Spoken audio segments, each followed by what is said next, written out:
नमस्कार मेरे प्यारे YouTube के सब्सक्राइबर साथियों, राज की बात में आपका स्वागत है, जहां डर और रहस्य की परतें धीरे धीरे खुलती हैं और आपके दिलों की धड़कनें तेज कर देती हैं। आज फिर से एक खौफनाक और दिल दहला देने वाली कहानी लेकर मैं आपके सामने उपस्थित हूं। दोस्तों, एक छोटे से गांव में एक लड़की कीर्ति अनजाने में एक प्राचीन और शक्तिशाली ब्रह्म राक्षस को जगा देती है। जब वह पुराने बरगद के पेड़ के पास खेल रही होती है, उसकी इन बेखबर हरकतों से एक डरावनी श्रृंखला शुरू हो जाती है जो उसके परिवार और पूरे गांव के लिए खतरे की घंटी बन जाती है। कीर्ति बिना किसी समझ के संस्कृत में श्लोक पढ़ने लगती है, जैसे कोई अदृश्य शक्ति उसे मार्गदर्शन दे रही हो। घबराए हुए परिवार ने एक प्रसिद्ध महंत से मदद मांगी, जिन्होंने चौंकाने वाला सच सामने लाया। ब्रह्म राक्षस सिर्फ एक आत्मा नहीं, बल्कि गांव के अतीत से जुड़ी एक प्राचीन शक्ति है। समय कम है और परिवार को इस शक्तिशाली अस्तित्व को शांत करने के लिए एक श्रृंखला की रस्मों को पूरा करना होगा। क्या वे कीर्ति और अपने गांव को विनाश से बचा पाएंगे? कहानी को शुरू से अंत तक सुनिएगा। डर और खौफ का एहसास होने वाला है। दोस्तों, अगर आपका दिल कमजोर है या आपको ज्यादा डर लगता है, तो कहानी को बिल्कुल अकेले न सुने। तो चलिए अब यह कहानी मेरी जुबानी सुनते हैं। कहानी शुरू करने से पहले अगर आप हमारे साथ नए जुड़े हैं तो चैनल को सब्सक्राइब करके बेल आइकॉन को ऑन कर लीजिए, ताकि हमारी हर अगली कहानी सीधे आप तक पहुंच सके। और अब बिना किसी देरी के चलिए आज की इस खौफनाक कहानी की शुरुआत करते हैं। शिखा का एक भाई शिवम और दो कजिन कीर्ति और राजीव थे। ये चारों भाई बहन कम और दोस्त ज्यादा थे। हमेशा साथ खेलते, पढ़ते और मस्ती करते। कीर्ति और शिखा की उम्र में सिर्फ 3 महीने का फर्क था, इसलिए वे बहुत अच्छी सहेलियां थीं। छुट्टियों में अक्सर शिखा और कीर्ति अपनी दादी के घर जाती थीं। इस बार खास बात यह थी कि शिवम और राजीव भी साथ गए थे। गांव पहुंचते ही चारों बच्चों ने जमकर मस्ती की। 5 दिन तक उन्होंने पूरा गांव छान मारा, नहरों में खेला, बागों में घूमे और पुराने दोस्तों से मिले।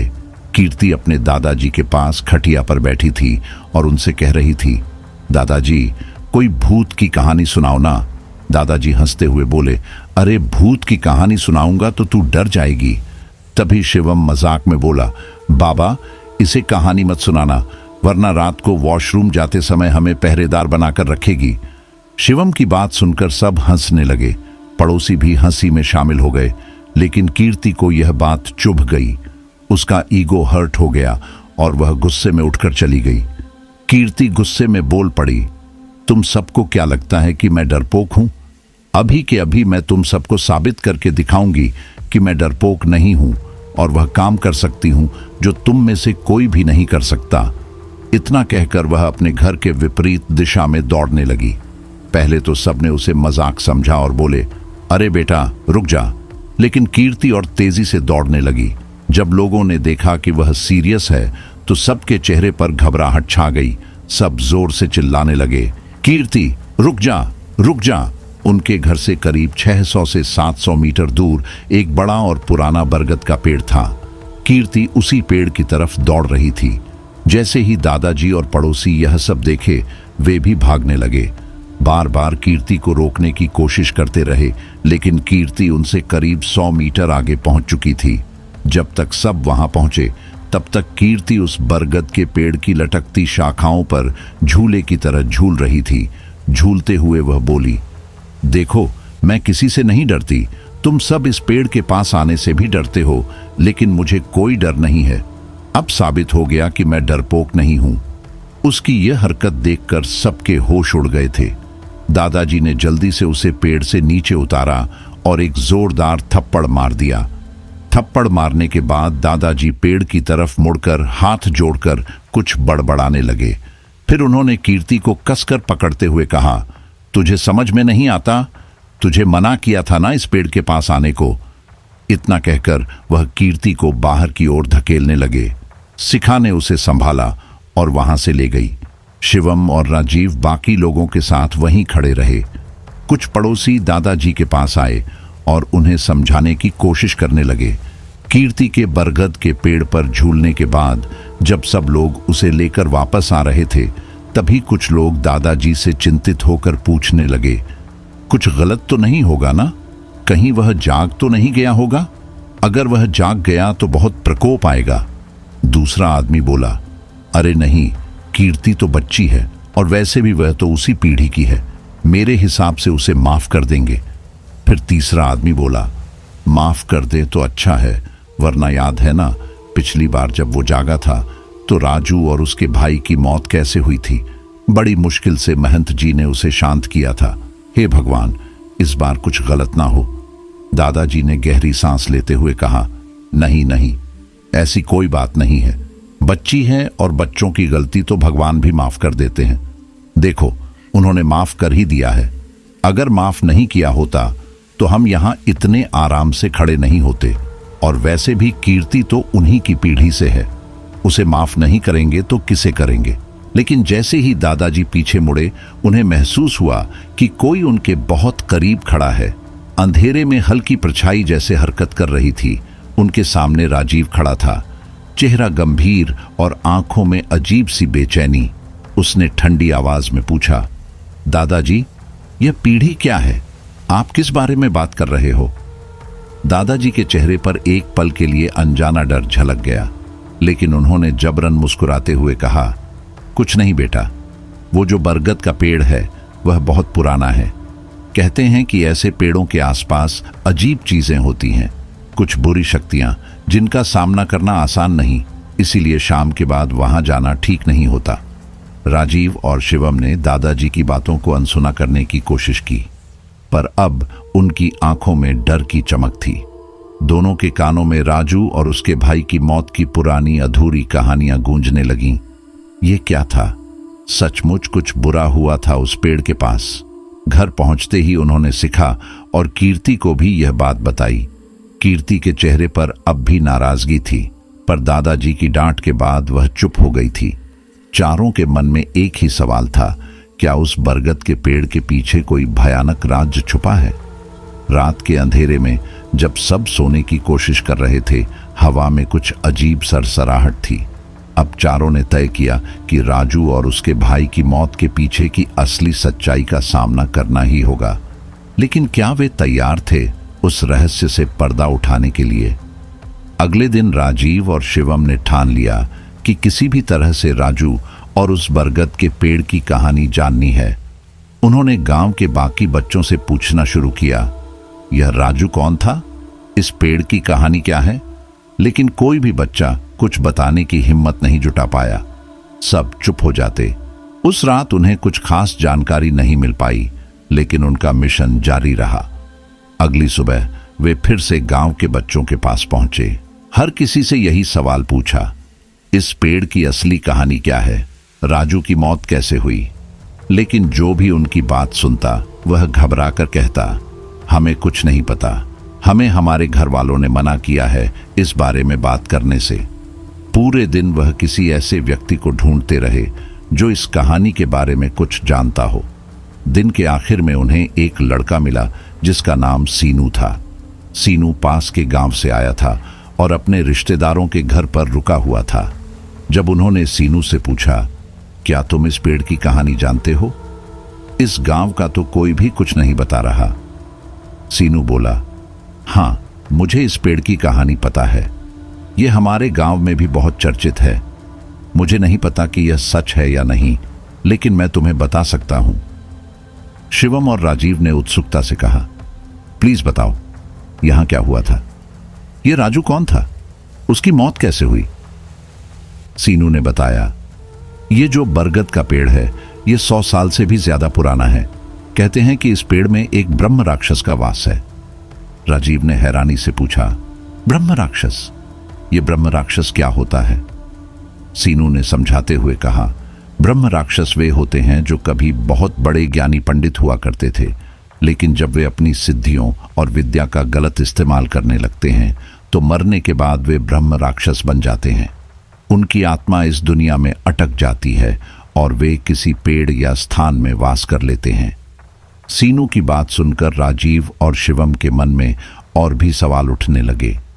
अब उन्हें राजू और उस ब्रह्म राक्षस की कहानी को पूरी तरह से समझना था। सीनू ने बताया, ब्रह्म राक्षस बहुत ही खतरनाक होते हैं। उनके पास बहुत ज्यादा ताकत होती है। उन्हें वश में करना आसान नहीं होता। असल में अगर कोई उन्हें काबू में कर सकता है तो वह सिर्फ हनुमान जी हैं। दुनिया में और कोई नहीं जो उन्हें अपने वश में कर सके। राजीव ने हैरानी से पूछा, अच्छा, ऐसा भी होता है क्या? सीनू ने सिर हिलाते हुए कहा, हाँ बिल्कुल। तुम लोग शहर के हो इसलिए यह बातें नहीं मानते, पर यह सच्चाई है। उस पेड़ में भी ब्रह्म राक्षस का वास है। यह सुनकर चारों भाई बहन एक दूसरे की तरफ देखने लगे। फिर सीनू से बोले, अच्छा ठीक है, अब आगे की कहानी बताओ। क्या हुआ था और यह राजू कौन था? सीनू ने बताया, यह कहानी करीब 30 से 40 साल पुरानी है। गांव में एक लड़का था जिसका नाम राजू था। उसकी उम्र 23 साल थी और उसका एक बड़ा भाई भी था, रघु। दोनों भाइयों के बीच बहुत अच्छी बॉन्डिंग थी। वे एक दूसरे से बहुत प्यार करते थे। लेकिन राजू को खाने पीने का बहुत शौक था और वह पीने के मामले में एक नंबर का नशेड़ी था। उसे किसी भी समय शराब पिलाओ वह मना नहीं करता था। एक दिन राजू का जन्मदिन था। उसने अपने दोस्तों को बुलाया और कहा, आज हम लोग बढ़िया पार्टी करेंगे। वे गांव के बाहर मटन की दुकान पर गए, मटन खरीदा और शराब भी ली। उनका प्लान था कि कहीं शांत जगह पर बैठकर मटन पकाएं, शराब पिएं और फिर घर लौट आएं। वह एक जगह ढूंढ रहे थे जहां कोई उन्हें डिस्टर्ब न करे। उस समय गांव में ज्यादा मकान नहीं थे। वे गांव के बाहर निकल गए। तभी उन्हें बरगद का पेड़ दिखाई दिया। राजू ने कहा, यार यह तो बिल्कुल सही जगह है। देखो कितना बड़ा बरगद का पेड़ है और कितनी अच्छी छांव है। गर्मी का समय है तो यहीं बैठकर पार्टी करेंगे। राजू का एक दोस्त बोला, नहीं यार, बरगद के पेड़ के नीचे खाना पीना नहीं चाहिए, यहाँ डर रहता है। राजू हंसते हुए बोला, तू पागल हो गया है, कोई डर विर नहीं होता। चल यहीं बैठते हैं और पार्टी करते हैं। सभी दोस्त हंसते हुए आगे बढ़े और उस पेड़ के नीचे जाकर बैठ गए। वह दोस्त जो पहले मना कर रहा था उनके साथ ही चल पड़ा। अब कहानी का असली रहस्य बस खुलने ही वाला था। जैसे ही वह लोग बरगद के पेड़ के करीब पहुंचे, अचानक एक तेज ठंडी हवा का झोंका उनकी ओर आया। झोंका इतना जोरदार था कि वे संभल नहीं पाए और 3-4 कदम पीछे धकेल दिए गए। सभी ने घबराकर इधर उधर देखा, लेकिन उनकी आंखों के सामने जो दिखा वह बेहद अजीब था। न कोई पेड़ हिला, न कोई पत्ता तक कांपा। सब कुछ बिल्कुल स्थिर था, जैसे हवा का वह झोंका सिर्फ उन्हें छूकर गया हो। मानो कोई अदृश्य ताकत उन्हें चेतावनी दे रही हो, यहां से आगे मत बढ़ो वरना अंजाम बुरा होगा। हवा का झोंका किसी आम घटना की तरह महसूस नहीं हो रहा था। उनमें से एक लड़का जो पहले से ही इस सफर के खिलाफ था, अब और भी ज्यादा डर गया। उसने कांपती आवाज में कहा, देखो भाई, मैंने कहा था यह जगह सही नहीं है। ये जो अभी हुआ ये किसी सामान्य चीज का संकेत नहीं है। राजू के बाकी दोस्त अब भी सख्ते में थे। उनमें से एक ने सहमते हुए कहा, हाँ शायद तुम सही कह रहे हो, चलो कहीं और चलते हैं, ये जगह ठीक नहीं लग रही। लेकिन राजू हंस पड़ा। उसकी आंखों में अजीब सी चमक थी। उसने कहा, तुम सब डरपोक हो, यह तो बस हवा का झोंका था। मैं तुम सबको साबित करके दिखाता हूं कि यहां कुछ नहीं है। उसने अपने दोस्त से थैला छीना जिसमें मटन, शराब और बाकी सारा सामान था। किसी को कुछ समझ में आता इससे पहले ही वह थैला उठाए दौड़ता हुआ बरगद के पेड़ के पास पहुंच गया। पेड़ के नीचे खड़ा होकर उसने थैला ऊंचा उठाया और चिल्लाया, देखो मैं यहां हूं, तुम सब बेवजह डर रहे हो, कोई खतरा नहीं है। उसकी आवाज में एक अजीब आत्मविश्वास था। राजू पेड़ के चारों ओर घूमने लगा। तने के पास जाकर उसने अपनी उंगलियों से पेड़ को छूते हुए अपने दोस्तों की ओर मुड़कर कहा, आ जाओ, यहां कुछ भी नहीं है।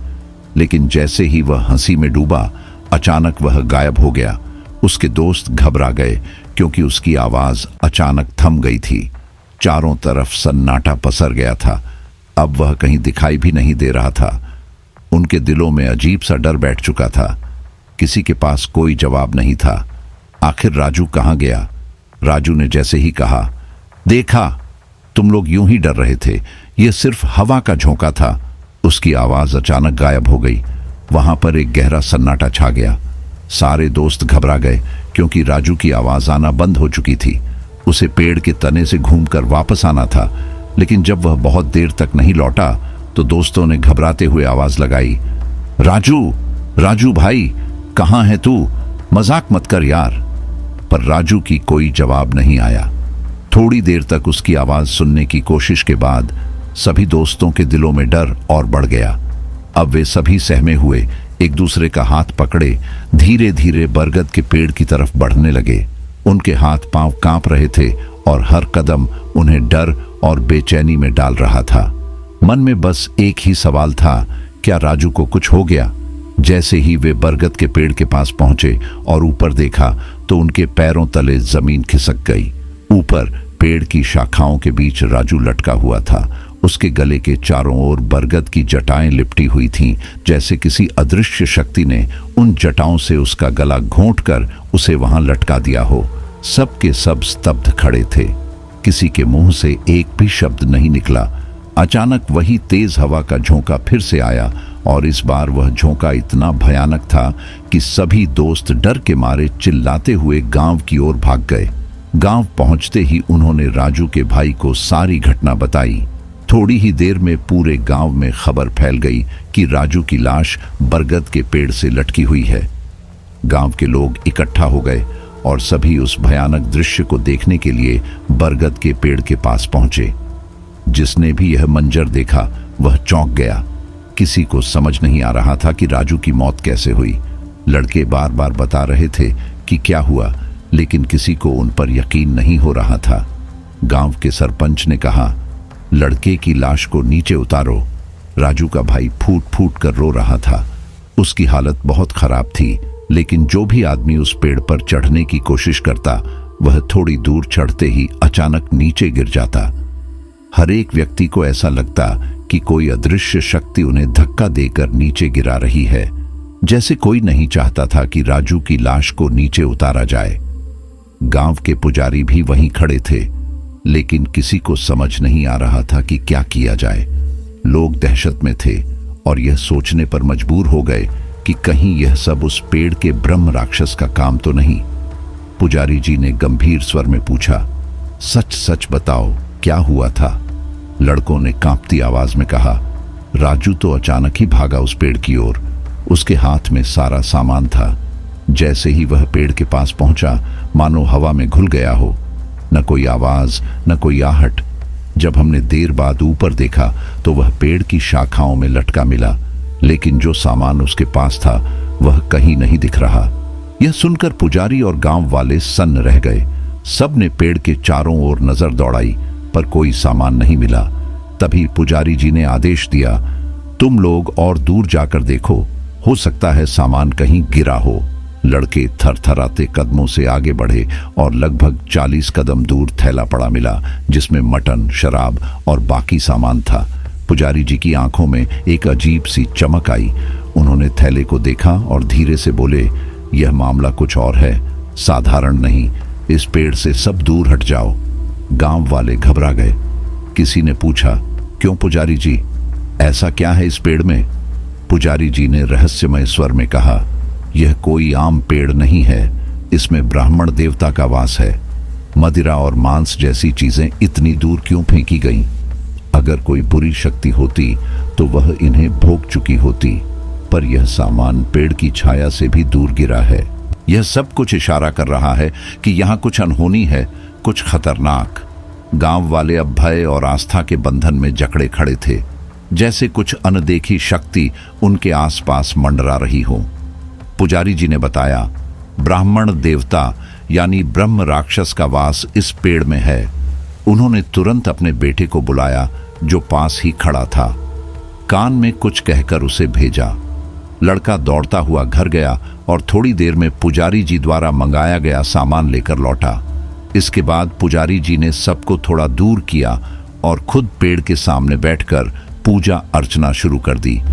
उन्होंने पूरी श्रद्धा से पूजा की और फिर दोनों हाथ जोड़कर विनती की, हे ब्राह्मण देवता, हमें मालूम है कि आप इस बालक पर क्रोधित हैं।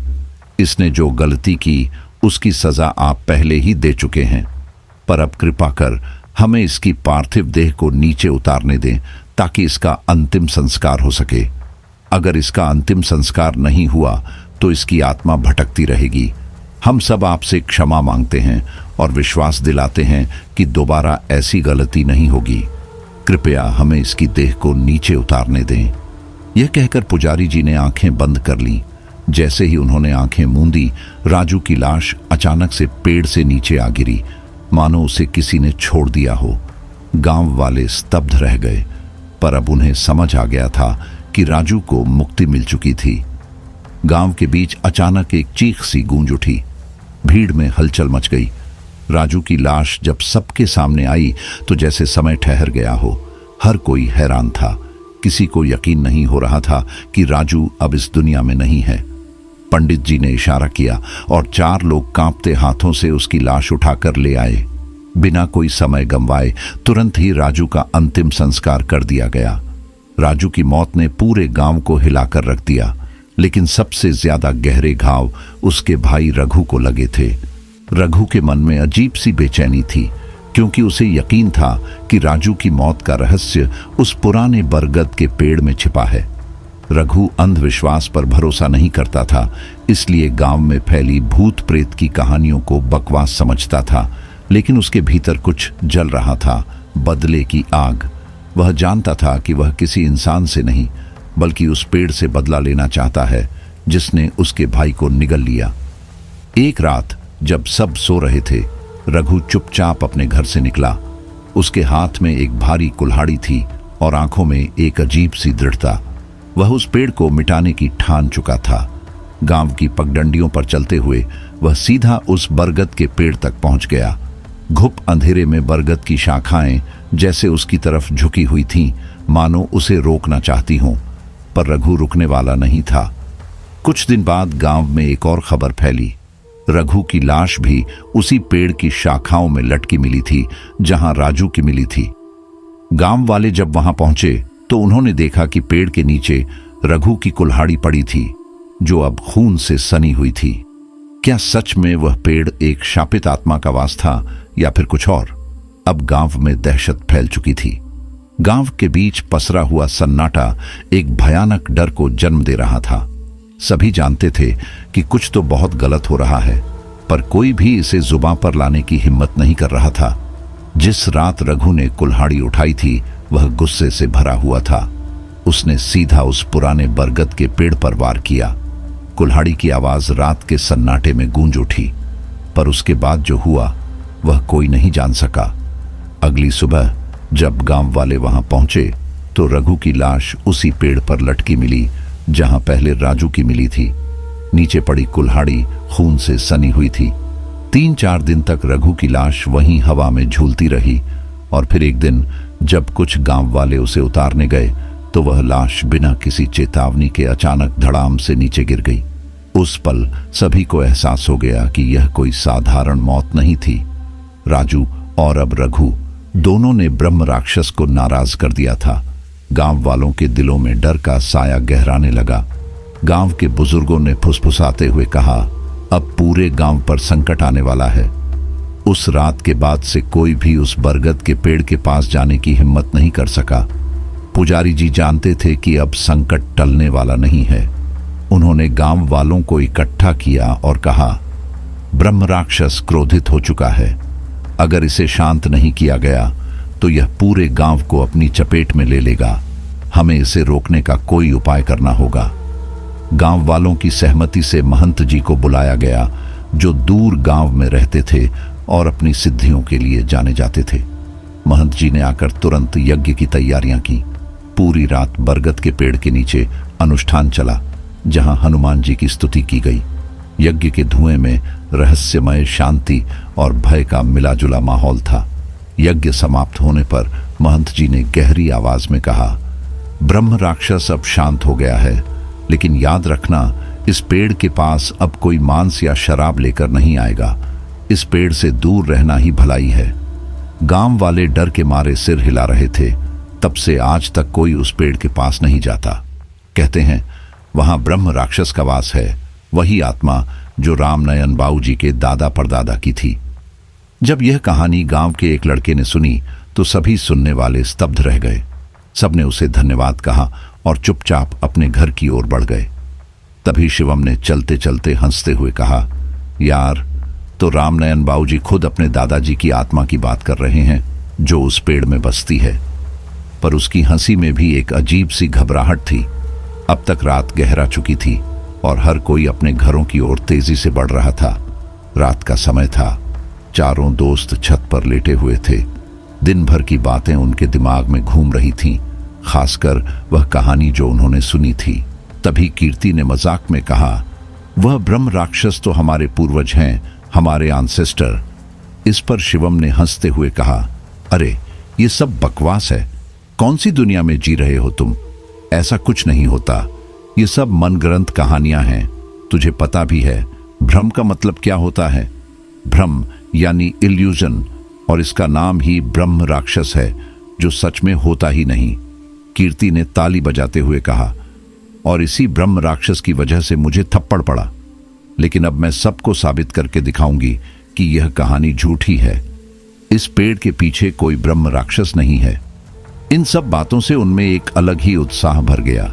सबने मिलकर तय किया कि अब वे खुद जाकर इस कहानी की सच्चाई पता करेंगे। खाना खाने के बाद यह लोग छत पर बैठे इंतजार कर रहे थे कि कब उनके घर वाले सो जाएं। रात के करीब 9 बजे थे और वे जानते थे कि घर वाले 1-1.5 घंटे में सो जाएंगे। उन्होंने तय कर लिया कि रात को 12 बजे के बाद ही जाएंगे, जब पूरा गांव सो जाएगा। करीब 12 या 1 बजे के आसपास वे चारों उस बरगद के पेड़ के पास जाएंगे जहां से सारी बातें शुरू हुई थीं। शिवम ने हंसते हुए कहा, भाई, मैं तो कभी इतनी हिम्मत नहीं जुटा सकता कि रात के 1 बजे उस पेड़ के पास जाऊं।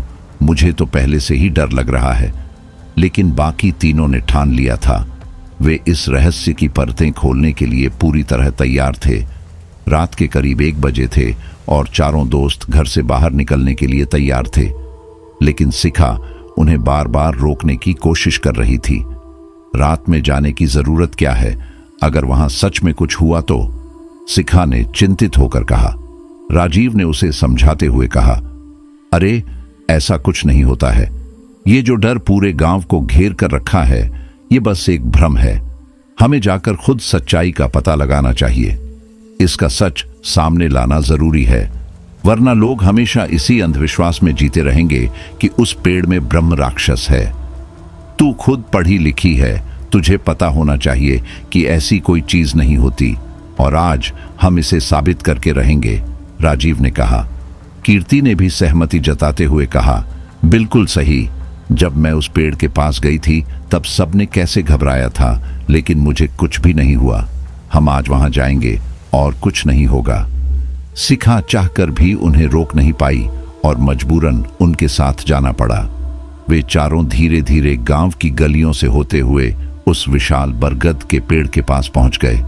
पेड़ बहुत बड़ा था।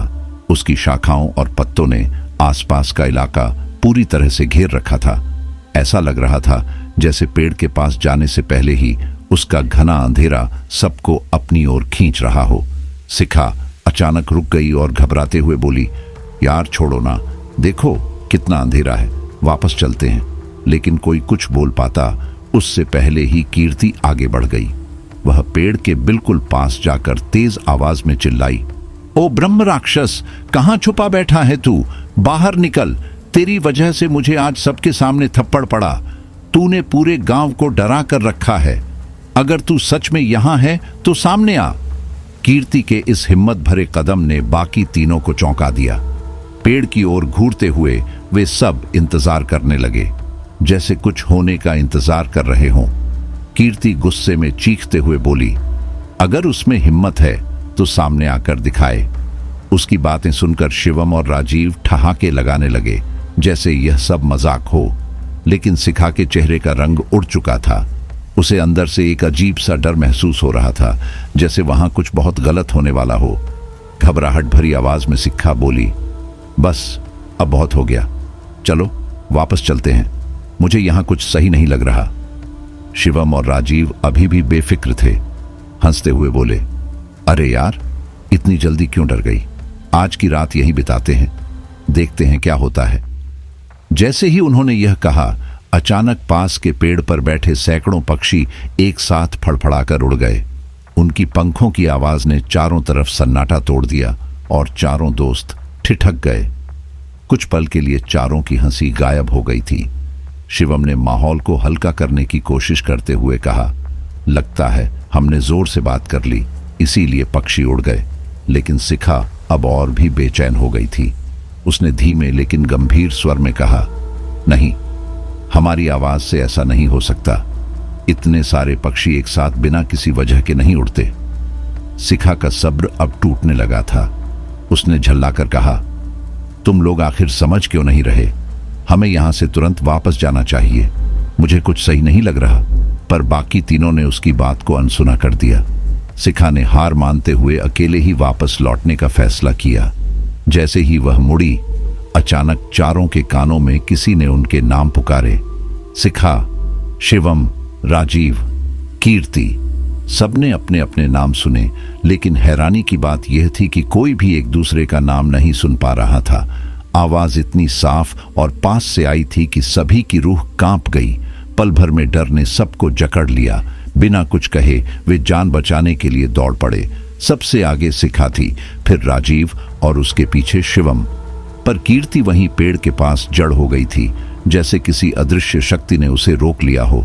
उसकी आंखें फटी रह गईं और शरीर हिलने से इनकार कर रहा था। रात के करीब 1 बजे थे जब चारों दोस्त भागने लगे, लेकिन कीर्ति भागते भागते पेड़ की जड़ों में फंसकर नीचे गिर गई।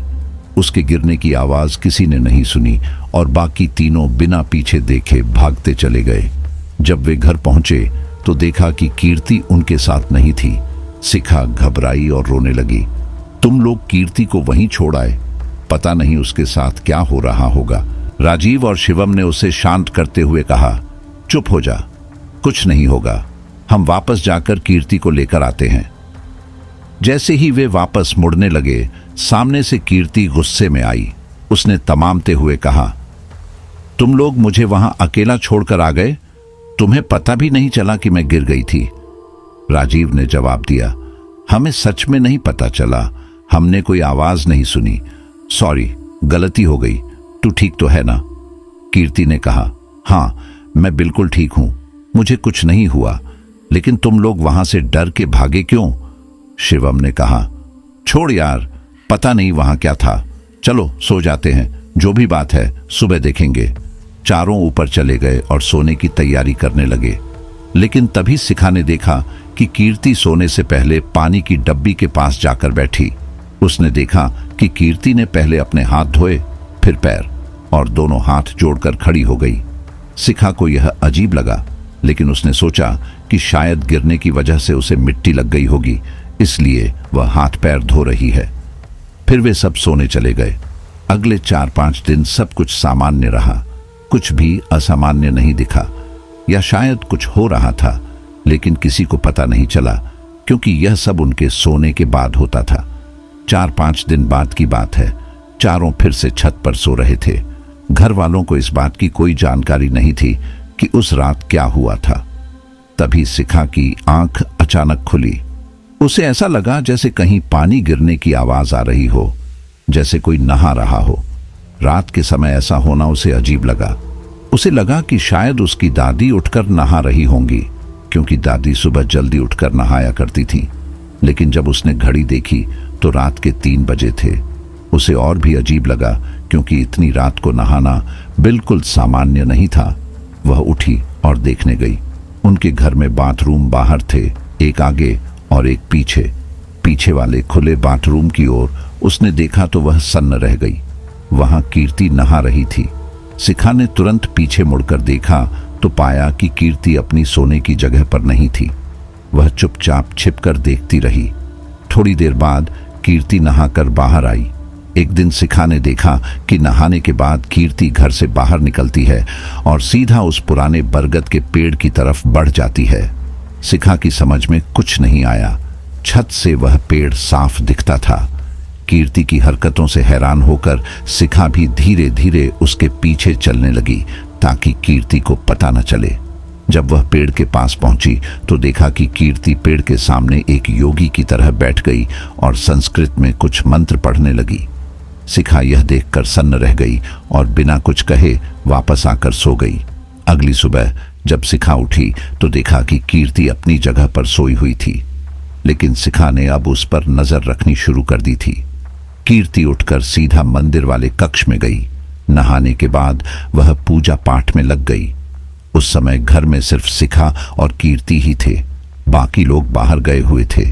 शिखा ने देखा कि कीर्ति ने पूजा का सामान अच्छे से सजाया और संस्कृत के श्लोकों का उच्चारण करने लगी।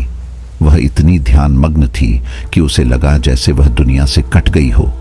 जब पूजा खत्म हुई तो शिखा जाने लगी, पर कीर्ति ने उसे देख लिया था। झपटते झपटते शिखा को कीर्ति की मर्दानी आवाज सुनाई दी, छिप मत, इधर आओ और प्रसाद लो। शिखा घबरा गई और चुपचाप प्रसाद ले लिया। तभी उनके दादा दादी खेत से लौट आए।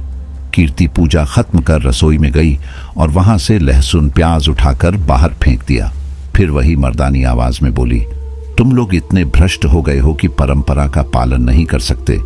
लहसुन प्याज इस घर में खाया जा रहा है, क्या कल मांस और शराब भी इस घर में आ जाएगा?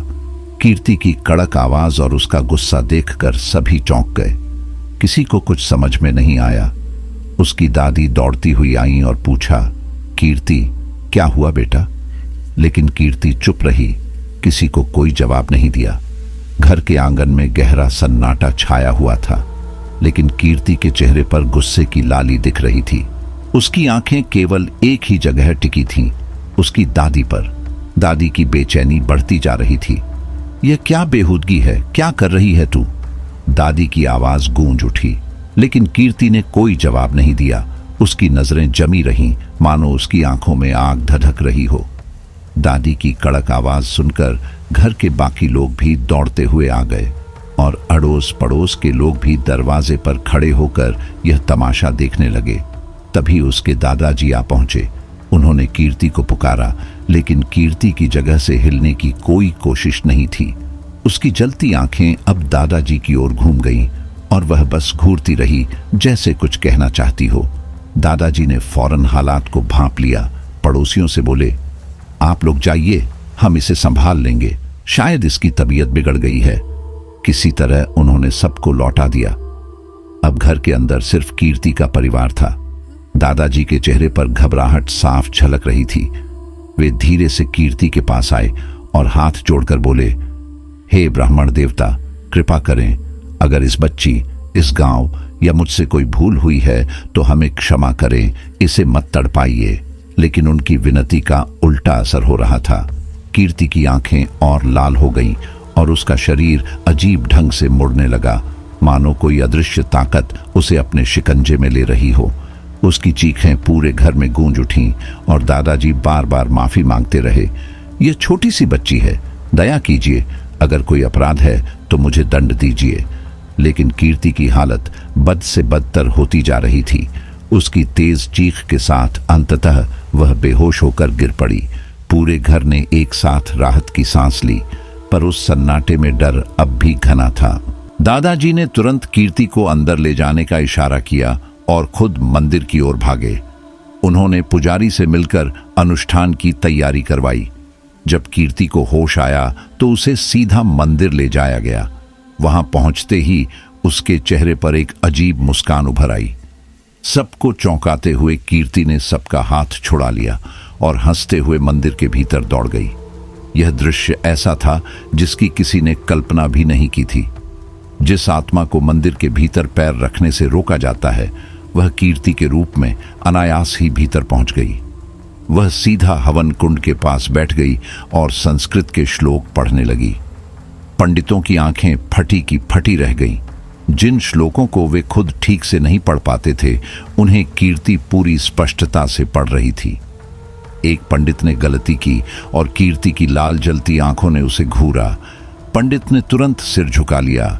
दादाजी ने कांपते हुए सबसे बड़े पंडित से कहा, महाराज, हमें इस मुसीबत से बचाओ।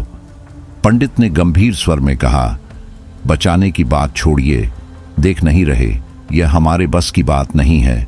इस बच्ची के मुंह से जो श्लोक निकल रहे हैं वह हमने जीवन में कभी सुने तक नहीं। यह हमारे हाथ से बाहर की बात है। दादाजी निराश होकर सिर झुकाकर खड़े हो गए। कीर्ति ने यज्ञ समाप्त किया और अपने दादाजी के पास आकर चुपचाप खड़ी हो गई। उस दिन के बाद सभी को एक बात समझ आ गई थी, ब्रह्म राक्षस को कोई बुला नहीं सकता, और जब वह आता है तो अपनी मर्जी से ही वापस जाता है। जब कीर्ति और उसके दादाजी घर पहुंचे तो घर के सभी लोग और आसपास के पड़ोसी पहले से ही जमा थे। कीर्ति ने जैसे ही घर के अंदर कदम रखा, उसकी नजर अपने तीनों भाई बहनों पर पड़ी। वह एक तक उन्हें घूरने लगी और फिर धीरे से बोली, क्यों? तुम लोग मुझसे मिलना चाहते थे ना? लो, मैं आ गया हूं, अब आओ मुझसे मिलो। अब क्यों मुझसे भाग रहे हो? तुमने जो किया है उसका दंड तुम सबको जरूर मिलेगा। बस मेरी साधना पूरी हो जाने दो। इतना कहकर कीर्ति एक पल के लिए सबके चेहरे को पढ़ने लगी। उसकी आंखों में एक अजीब सा गुस्सा और ठंडक थी। जब उसकी नजर बाबा पर पड़ी तो वो उन्हें देखती रही। बाबा हाथ जोड़कर सिर झुकाए मौन माफी मांग रहे थे। कीर्ति ने बिना कुछ कहे वहां से कदम वापस खींच लिए और अपने कमरे की ओर बढ़ गई। कमरे में जाकर वह चुपचाप पलंग पर लेट गई, मानो सब कुछ शांत हो गया हो। शिवम, जो अब तक इस डरावनी खामोशी को देख रहा था, अपने बाबा से धीरे से पूछने लगा, बाबा, कीर्ति को क्या हुआ है? बाबा ने गहरी सांस लेकर कहा, बेटा, कीर्ति के ऊपर ब्रह्म राक्षस का साया है। यह ब्रह्म राक्षस हमारे गांव के उस पुराने बरगद के पेड़ में रहता है। कई सालों से वह वहीं है और यह कोई और नहीं, हमारे पूर्वज ही हैं। पर शायद कीर्ति उस दिन उस पेड़ के पास गई थी जिससे वह नाराज हो गए हैं। वह अब तक किसी और को नुकसान नहीं पहुंचाते थे, पर कीर्ति की इस गलती ने उन्हें उकसा दिया है। बाबा की आवाज में चिंता साफ झलक रही थी। बाबा ने गहरी सांस लेकर कहना शुरू किया, जिन लोगों ने वहां जाकर उन्हें छेड़ा या उकसाया है, आज तक किसी बच्चे पर उनका प्रकोप नहीं आया। ये सब सुनते ही राजीव की कांपती हुई आवाज निकली, ये सब हमारी गलती से हुआ है और इसकी वजह से आज कीर्ति इतनी परेशान है। बाबा की नजरें शक से भर गईं और उन्होंने तीखे स्वर में पूछा, तुम्हारी गलती? मतलब क्या हुआ? राजीव ने एक लंबी सांस ली और पूरी घटना बताने लगा। उसने बताया कि कैसे वह और उसके दोस्त रात के समय वहां पहुंचे थे जहां मना किया गया था। यह सुनते ही बाबा का चेहरा गुस्से से लाल हो गया। उन्होंने बिना कोई देरी किए राजीव और उसके दोस्त को कसकर पकड़ लिया और थप्पड़ मारते हुए बोले, तुम लोगों को समझ में नहीं आता है? जब मना किया था तो क्यों गए, और वह भी बरगद के पेड़ के पास? साले गधे, रात को 1 बजे वहां क्या करने गए थे? क्या तुम्हारा दिमाग खराब हो गया था? तुम्हें पता है तुमने कितनी बड़ी मुसीबत को अपने घर में बुला लिया है। अब सिर्फ तुम्हें नहीं, पूरे गांव को इसका खामियाजा भुगतना पड़ेगा। बाबा की बातें सुनते ही दादी माथा पकड़कर रोने लगीं। यह क्या हो गया भगवान? पड़ोस का एक आदमी भी गुस्से में बोल पड़ा, तुम लोगों में बिल्कुल भी अक्ल नहीं है क्या? ब्रह्म राक्षस को आज तक किसी ने नहीं जगाया, और जिसने भी जगाया है उसकी मौत हुई है। अब तुमने जो गलती की है उसकी सजा पूरे गांव को भुगतनी पड़ेगी, और कीर्ति, अब तो शायद ही उसे कोई बचा सके। यह सब सुनते ही कीर्ति के दादा, जो खुद को बहुत बेबस महसूस कर रहे थे, उनकी आंखों में आंसू आ गए।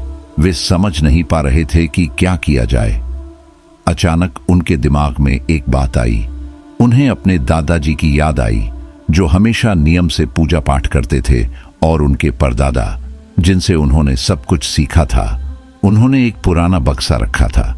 उन्हें उस बक्से से कुछ उम्मीद नजर आई। उन्होंने राजीव से कहा, मेरे साथ चलो।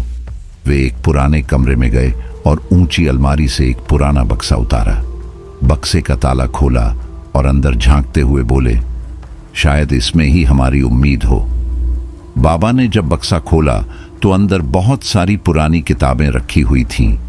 उन्होंने किताबों को एक एक करके हटाया और आखिरकार उन्हें एक खास किताब मिली जिस पर ब्रह्म राक्षस से जुड़ी जानकारी थी। लेकिन उस किताब में शब्दों के बजाय केवल कुछ यंत्र बने हुए थे। बाबा यंत्रों को देखकर असमंजस में पड़ गए, क्योंकि उन यंत्रों का मतलब उनकी समझ से परे था। यहाँ एक और बात समझने वाली थी। कीर्ति को संस्कृत बिल्कुल भी नहीं आती थी और ना ही उसके बाबा को संस्कृत का खास ज्ञान था। पर अजीब बात यह थी कि कीर्ति, जो कभी संस्कृत नहीं जानती थी, अब संस्कृत के श्लोकों का उच्चारण कर रही थी। यह दृश्य सबको हैरान कर रहा था। बाबा ने किताब को देखा। उसमें संस्कृत में कुछ लिखा हुआ था और बाकी यंत्र ही यंत्र थे। बाबा समझ नहीं पा रहे थे कि इनका क्या करना है। थोड़ी देर सोचने के बाद बाबा को याद आया कि अगर कोई इस समस्या का हल बता सकता है तो वह महंत जी के पोते ही हो सकते हैं। वही महंत जी जिन्होंने पहली बार बरगद के पेड़ के नीचे इस ब्रह्म राक्षस को वश में किया था जब राजू और उसके भाई की मौत हुई थी। बाबा ने राजीव से कहा, तू मेरे साथ चल। वे दोनों चल पड़े। 2-3 गांव पार करने के बाद जहां महंत जी का परिवार रहता था वहां पहुंचे। उन्होंने देखा कि महंत जी के पोते, जो अब खुद 80 साल के हो चुके थे, एक बूढ़े आदमी की तरह शांत बैठे हुए थे। महंत जी पहले तंत्र मंत्र और भूत प्रेत से लोगों की रक्षा किया करते थे, लेकिन अब उनकी उम्र के साथ साथ उनकी ताकत भी खत्म हो चुकी थी। यहां तक कि उनके दांत भी गिर चुके थे और उन्होंने यह काम भी छोड़ दिया था। बाबा और राजीव ने महंत जी के पास जाकर उन्हें प्रणाम किया और पूरी घटना सुनाई। फिर उन्होंने वह पुरानी किताब महंत जी को दिखाई। महंत जी ने किताब को देखा और बिना कुछ बोले सिर्फ एक शब्द कहा, कामाख्या। यह शब्द सुनते ही बाबा समझ गए कि महंत जी क्या कहना चाहते हैं। उन्होंने महंत जी से इजाजत ली और वापस अपने गांव लौट आए। कीर्ति के बाबा, राजीव और परिवार के बाकी लोग बिना वक्त गंवाए कामाख्या मंदिर जाने की तैयारी करने लगे। जैसे ही वे मंदिर पहुंचे, कीर्ति के चेहरे पर एक अनोखी चमक दिखी। ऐसा लग रहा था कि वह यहां पहले से आना चाहती थी। वह मंदिर के प्रांगण में इधर उधर दौड़ने लगी, जैसे सब कुछ उसे बेहद आकर्षित कर रहा हो। कीर्ति के बाबा सीधे मंदिर के सबसे बड़े महंत के पास गए और उनसे विनती की। पहले तो महंत जी ने मना कर दिया, लेकिन फिर कुछ सोचकर उन्होंने मदद के लिए हामी भर दी। इसके बाद वहां एक अनुष्ठान की तैयारी की जाने लगी। कीर्ति को मंदिर प्रांगण में बिठाया गया। महंत जी ने पूजा शुरू की और फिर बातचीत करते हुए बोले, हे ब्राह्मण देव, आपने इस मासूम बच्ची को क्यों पकड़ा हुआ है? आप इसे यातनाएं क्यों दे रहे हैं? यह तो आपके ही वंशज हैं, फिर अपने ही बच्चों को प्रताड़ित कर रहे हैं। तभी कीर्ति की आवाज अचानक भारी और गंभीर हो गई। वह बोली, जब मेरा परिवार इतना अशिष्ट और बेशर्म हो जाएगा तो उन्हें सजा तो मिलनी ही चाहिए। इस लड़की ने मुझे एक बार परेशान किया, मैंने उसे क्षमा कर दिया, लेकिन यह दोबारा आई, मुझे ललकारा और अपशब्द कहने लगी। क्या इसे अपने पूर्वजों को अपशब्द कहना शोभा देता है? इन्हें अब हकीकत का ज्ञान करवाना जरूरी है। सजा सिर्फ इसे ही नहीं बल्कि इन सभी को मिलनी चाहिए, क्योंकि यह चारों उस समय वहां मौजूद थे और मेरे अपमान में इनका साथ दे रहे थे। महंत जी ने बात को शांत करने के लिए निवेदन किया, महाराज, बच्ची है, उससे गलती हो गई। आजकल के बच्चे समझते नहीं हैं, आप कृपया इन्हें क्षमा कर दीजिए।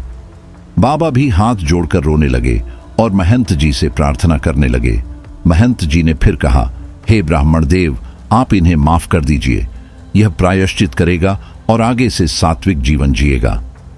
काफी देर तक मंत्र जाप और बातचीत के बाद ब्रह्म राक्षस ने आखिरकार कहा, ठीक है, लेकिन मुझे 5 दिन का अनुष्ठान चाहिए।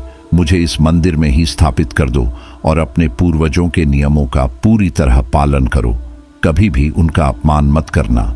5 दिन तक लगातार अनुष्ठान चलता रहा, जिसमें कई महंत शामिल थे। कीर्ति भी उस पूजा में बैठी। जब वह संस्कृत के श्लोक पढ़ने लगी तो उसकी आवाज से पूरा वातावरण मंत्रमुग्ध हो गया। सब लोग उसकी शांति भरी वाणी सुनते रहे। 5वें दिन एक विशेष पूजा हुई, जिसका हिस्सा सिर्फ मंदिर के पुजारी थे। इसके बाद कीर्ति पूरी तरह से ठीक हो गई। ब्रह्म राक्षस को कामाख्या मंदिर के अंदर किसी स्थान पर स्थापित कर दिया गया और गांव वाले चैन की सांस लेने लगे। घर लौटते ही पूरे परिवार ने एक बड़ा हवन करवाया और पितृ शांति का पाठ किया। इसके बाद घर में शांति लौट आई और कीर्ति भी पूरी तरह से स्वस्थ हो गई। परिवार ने सात्विक जीवन जीने की कसम खाई, लहसुन प्याज जैसी चीजें खाना बंद कर दिया और परिवार की परंपराओं का पालन करने लगे। अगर वह ब्रह्म राक्षस शांत ना हुआ होता तो पूरे परिवार और गांव पर बड़ा संकट आ सकता था। कीर्ति और उसके दोस्तों की जिज्ञासा और लापरवाही ने यह संकट खड़ा किया था, लेकिन यह अनुभव उन्हें इस बात का एहसास करा गया कि इस दुनिया में ऐसी शक्तियां हैं जिनका अस्तित्व हम नहीं जानते। तो दोस्तों, यह थी हमारी आज की कहानी। आपको हमारी आज की कहानी कैसी लगी कमेंट बॉक्स में कमेंट करके ज़रूर बताएं।